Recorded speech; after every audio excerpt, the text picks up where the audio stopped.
headphones, Babylons can't crack the. Yo, what do YouTube? BKelly back again with another banger. Today's video, y'all, I'm going to be talking about whatever happened to the Last Chance U stars at Independence Community College. The first guy I'm going to talk about today was the star quarterback in Malik Henry. Prior to his time at Independence, he was actually one of the top quarterbacks in his class and committed to Florida State, but he would eventually leave Florida State and then head up to Independence Community College, where he had a decent season, but his head was not always in the right place. He completed 54% of his passes, threw for 1,383 yards, 10 touchdowns, and 8 interceptions while at Independence Community College. After Independence, Malik Henry would go to Nevada, where he only played 3 games and was battling for the starting quarterback spot. And one game he did pretty well, but his last game as a starting quarterback, he did very, very bad. But let's talk about his stats from this past season, which he completed 54% of his passes, throwing for 593 yards with 1 touchdown and 4 interceptions. But the Nevada run from Malik Henry would end very quick, as he left the school after the first semester. He's no longer on the team. He was kind of suspended from the team in a sense during the season due to academic problems, is what the coach kind of made it look like, but they were on his side, kind of trying to say he wasn't suspended, but he pretty much was. Well, Malik Henry is no longer enrolled in school, and it's really unknown if he's going to continue his college football career. If you want to know more about what happened to Malik Henry, I have a video that I made about a month ago that I'll be putting in the description of this video. The next guy I'm going to talk about is Rakeem Boyd. Now, prior to his Indy days, he actually was on the Texas A&M football team, but he left after kind of getting lost in the rotation his first year and transferred to Independence. Now, Rakeem Boyd ate up the competition at Independence. This guy was a star, and he even shared the back room with a couple talented backs in Jamal Scott and Kingston Davis. On the season, he had 1,211 yards and 14 touchdowns, and this was good enough for him to get some D1 traction. He would eventually commit to Arkansas. In his first season at Arkansas, to start off the season, he didn't get the most amount of carries, but that he would eventually get some more carries as the season progressed, and he had a pretty good first season. He had 734 rushing yards, averaging 6 yards an attempt, with 2 touchdowns on the ground, and even had 165 receiving yards that season as well. And this past season, in the 2019 college football season, Rakeem Boyd did very good. He had 1,133 rushing yards, averaging about 6 yards a carry yet again, but this time he had 8 touchdowns. Rakeem Boyd is now coming back for his senior season of college football after not going to the draft after this past season. To me, you can definitely expect to hear his name on draft night for the 2021 NFL Draft. Now I'm going to talk about Carlos Thompson. Now, prior to the Independence days, Carlos Thompson was actually a pretty valued member of Texas Tech and even made a lot of damage in the special teams game. But he would eventually end up at Independence as we know it, and his one season at Indy, he did play pretty well. He had 544 receiving yards and 3 touchdowns, averaging roughly 50 yards a game.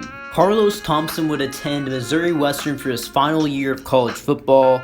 Now, he really couldn't play D1 football at all, even though he still had the potential and the skill set to play Division I football. He wasn't really allowed to due to clock issues that he had. He really only had like 1 real year of eligibility due to the clock he had on him. But his one season at Missouri Western, he was 3rd on the team with receptions with 17, and he had 261 receiving yards and 1 touchdown. Carlos Thompson, as I have seen it on his Instagram, really isn't playing real football right now, even though he is still training to play football at a pro level right now. It really just seems like he's playing a lot of highly competitive flag football, which isn't bad either. Next guy I'm going to talk about is Emmett Gooden. Now, Emmett Gooden was a complete beast on the defensive line. At his season during Last Chance U that we saw at Independence, this guy had a total of 81 tackles, 42 of them being solo and 39 of them being assisted, and he also had a sack. This would help him lead to getting quite a bit of Division I offers, and he would end up committing to Tennessee. Gooden would appear in 10 games his first year with the Volunteers, having 33 total tackles, 17 solo, 16 assisted, with 1 sack, and 7.5 tackles for loss. But Emmett Gooden would not play a single game in the 2019-2020 college football season due to ACL surgery. But now, unfortunately, as we know it just a couple weeks ago, Emmett Gooden's college football career might be over and his football career in period might be in jeopardy after he was dismissed off of Tennessee's football team due to a felony charge of aggravated domestic assault. The next guy I'm going to talk about is running back Kingston Davis. Now, in the season that Kingston Davis was at Independence, he really didn't do much at all. He got lost in the rotation of the running backs, and he really didn't get that many touches, and he got hurt. He only had 37 yards on the season, averaging about 5 yards a carry and no touchdowns. But he would eventually commit to a D1 school in UAB. Kingston Davis wasn't at UAB very long. He actually got dismissed from the team in the middle of the season pretty much. But his stats for UAB were 88 yards on 22 attempts, about 4 yards a carry, and 2 touchdowns on the season. But after being dismissed from UAB for domestic violence, it now appears that Kingston Davis is playing a little bit of semi-pro football. Now I'm going to talk about a player who I thought was very underrated in Jamal Scott. Now, Jamal Scott was primarily a backup while at Independence, but he did have some times to shine himself. On the season that we saw at Last Chance U, he had 363 rushing yards and 7 touchdowns, and he averaged about 4.6 yards a carry. Jamal Scott would then go to Eastern Illinois University to play football and to continue his academic career.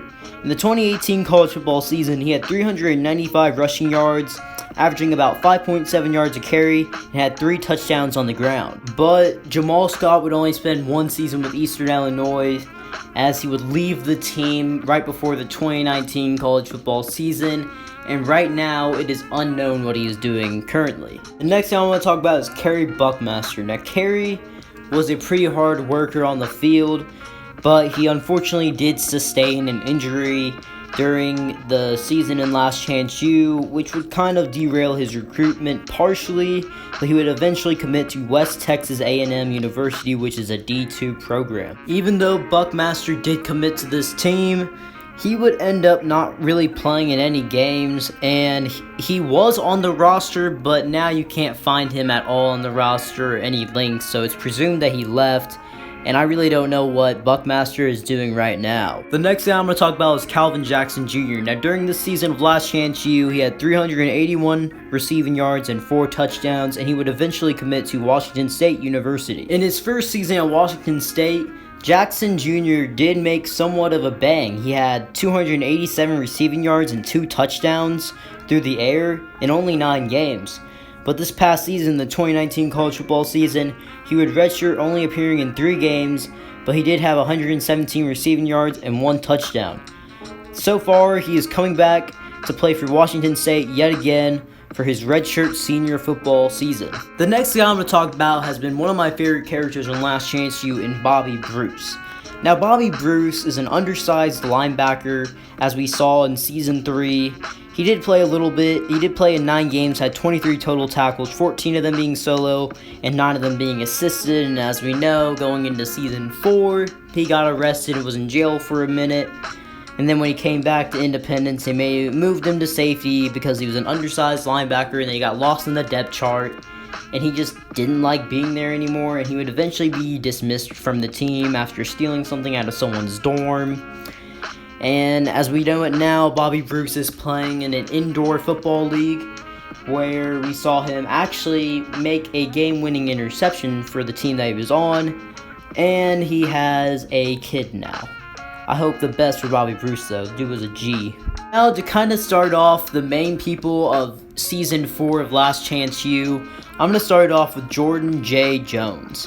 Now, J. Jones really struggled with injury issues and just consistency during this season, as in the 6 games he played in, he only threw for 65 yards and only completed 31% of his passes, had 0 touchdowns, and 2 interceptions. Now, Jay Jones said he was going to revisit his former D1 offers and said he was open to playing receiver, as we saw at the end of the season. But as I see it, he's not playing any college football at all right now. The next guy I'm going to talk about is wide receiver Marquise King. Now, Marquise King is honestly probably one of the more cockier players on this whole Last Chance U series. Even though he was really good and had a lot of potential, things just got in his way. He got the supposed concussion, he had other small injuries during the season, and, he's kind of had a bad attitude at times, and didn't really get along with Coach Brown the best, and Coach Brown wasn't afraid to tell other coaches his mistakes and how bad he actually was as a person. And he even got kicked off the team right before the last game of the season due to smoking weed, even though it really wasn't a dismissal from the school. It was kind of like a suspension in a case. But on the season, he had 461 receiving yards and 4 touchdowns in 8 games. And he would eventually commit to play football at Lamar, but he was not eligible to play football in the 2019 college football season. But right now, Marquise King is not on Lamar's football roster, and it's presumed that he's not playing any football right now currently. Next guy I'm going to talk about is defensive lineman Kalyn Davis. Now, during season 4, I really liked Kalyn Davis because this guy was on Bobby Bruce's side the whole time. He always had his back and was always trying to help him. And the dude was really funny, and the dude was a pretty good baller as well. In 9 games played that season, he had 35 total tackles and 2.5 sacks. And for that 35 tackle total, he had 14 of them being solo and 21 of them being assisted, and even had 1 forced fumble. He would eventually commit to Arkansas State University. This past season, in the 2019 college football season, Kailyn Davis for Arkansas State played more of a reserved role as a backup. He did play a little bit. He had 9 total tackles, with 5 of them being solo and 4 of them being assisted. But right now, Kailyn Davis is coming back for his senior year at Arkansas State, and he's looking to make a big impact for the Red Wolves and hopefully hear his name on draft night. The next guy I'm going to talk about is Chance Mann. Now, Chance Mann played in 7 games for Independence this season on Last Chance U Season 4, and he was more of a backup on the team. He did have 10 total tackles and 1.5 sacks, and with those 10 tackles, he had 7 of them being solo and 3 of them being assisted. But Chance would end up playing Division I football as he would commit to the University of Incarnate Word. This past season at Incarnate Word, he played in 10 games and started in 5 of them, and he registered 28 tackles with 12 unassisted and 16 assisted, and he even had 2.5 sacks, and is coming back to Incarnate Word in his redshirt junior season, and is looking to have an even bigger impact for them this upcoming season. Next guy I'm going to talk about is Jermaine Johnson, who was the number 1 JUCO player in the 2019 recruiting class, and is now playing for Georgia. But in this season of Last Chance U Season 4, he had 38 total tackles and 4.5 sacks, and with the tackles he had 12 solo and 26 assisted. And he did have 4.5 sacks for a total of 25 sacking yards. This past season for Georgia, Johnson had 20 total tackles, 9 being solo and 11 being assisted, 2.5 sacks, 1 forced fumble, and 1 pass deflection. And he is coming back to Georgia for his senior season for the 2020 college football season. Now to cap off the Last Chance U Independence series, I gotta cap it off with head coach Jason Brown. Now, Coach Brown turned around this Independence program and made them from a trash football team to a pretty dang good football team with some stars, even though in Season 4 they fell apart because of issues.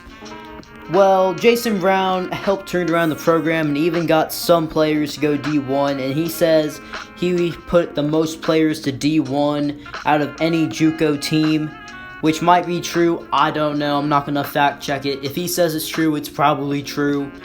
Well, as we know, Jason Brown did end up having to be fired after what he said to a German redshirt football player, basically saying that he was his Hitler. Yeah, it was kind of a bad situation. And right now, as we know, Coach Jason Brown is not coaching football right now, even though he probably could be. But right now, he's just cashing in on his name and even released a alcoholic drink recently. Well guys, if you guys liked the video, remember to smash that like button, turn on the post notifications, and subscribe for more videos. BKelly out.